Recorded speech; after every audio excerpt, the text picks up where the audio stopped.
I mean, I try to keep off social networks, networking sites throughout the day, but today I had a little look on Twitter and Facebook, and it just felt like everybody were coming along to the fight tonight. I mean, we had Leeds United players there, Leeds Rhinos players, Leeds United owner were there tonight. It was unbelievable, and it seemed like Uzo of Leeds were there tonight, so yeah, couldn't thank them enough.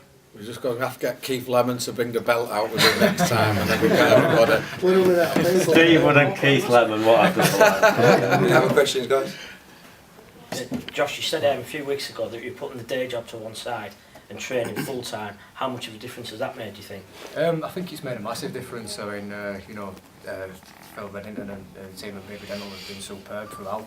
I don't think there's many boxers who will carry on working and getting to European level. Normally give it up when they get to the central area or whatnot, but it's always kept me grounded and focused. But for this camp, I've been able to. I haven't been at work since like more or less August, so I've been able to train 2-3 times a day, rest in between, and I think it's paid a big price, as we've seen tonight. Yeah, and obviously sparring with the likes of Stephen Smith and Scott Quigg, yeah, A is absolutely brilliant, and B is again a measure of how far you've come. Yeah, definitely. I mean, not just them two as well, with Jamie and Gav McDonnell and Max Hughes, to name a few. But definitely, if you mix in with that kind of calibre, I mean, them the first two were, well, even Jamie's a world champion. We've got 3 world champions there, and 2 other hungry up and coming fighters who, and it's all good sparring, so you can only learn a lot from that.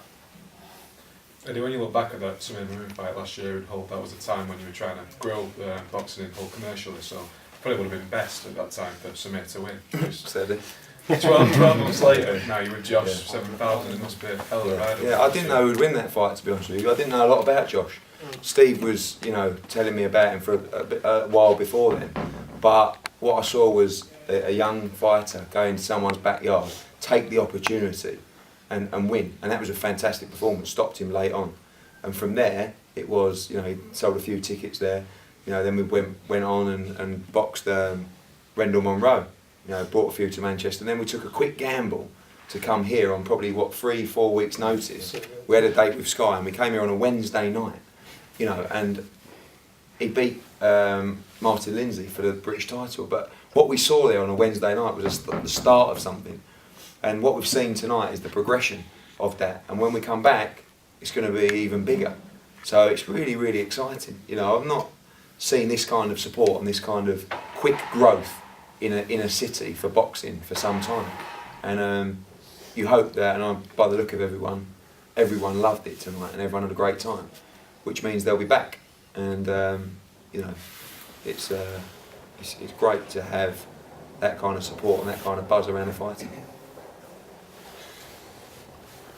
Right, guys, thank you very much for your support. We're selling souvenir seats outside if anyone wants them. Mind your step on the way out. 60 seconds more to all.